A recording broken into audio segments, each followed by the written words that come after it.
We're back continuing talking about signal propagation on integrated circuits.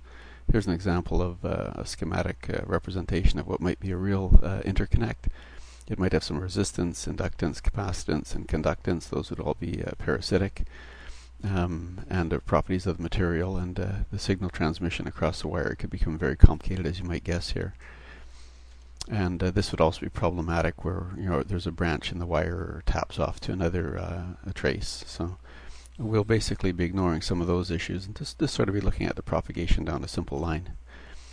So here's an example of what our equivalent circuit would look like for a transmission line. We got something driving it, and then we got resistance per unit length, and we divided it up into a bunch of infinitesimally small pieces.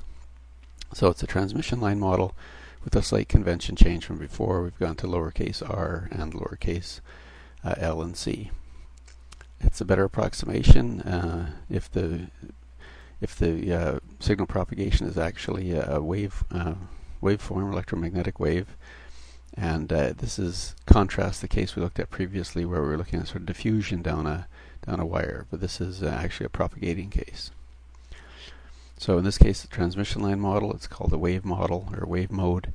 The signals propagate, transferring energy to the electric and magnetic fields, hence it's called EM. And it's sort of like swinging your arms when you walk.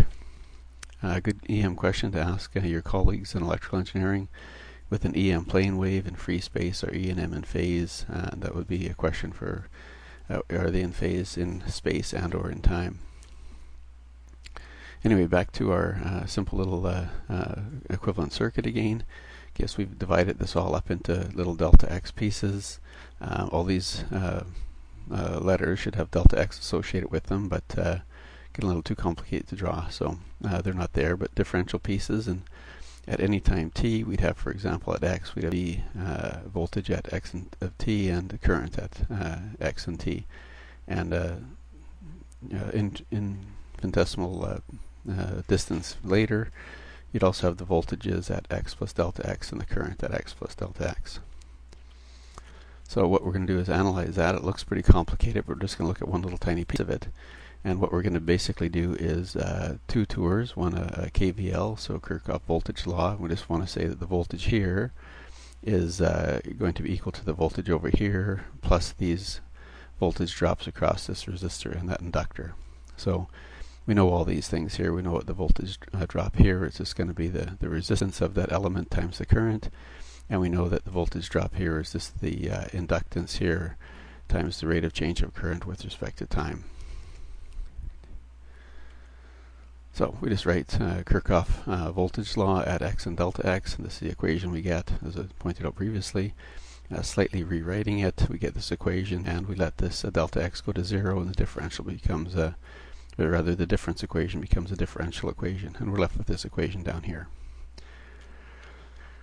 Similarly, we're going to do a current tour at that node, and what we're going to worry about is the current going in on this side here, and it's going to be equal and opposite to, or in fact equal, I guess, to the current leaving here, the current leaving here, and the current leaving out here.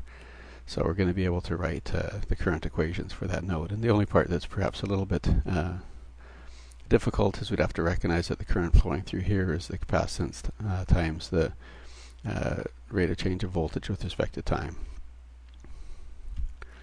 So we end up with current coming in from the left, minus the current going out through G, minus the current going out through C, minus the current going out from right, and that should be equal to 0.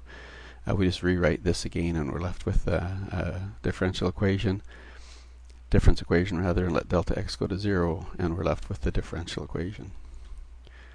So basically we have now at any point x, we have these two governing equations. They're coupled, and these are classical transmission line equations. In the next little section we're going to simplify them further and get an expression which just has one variable in it, either voltage or current. So the point being, up until this time, we can at least write and derive the governing equations, and some simplifications will follow, and it'll give us an idea or appreciation of how signals propagate down a wire. And again, we'll take a brief little break here.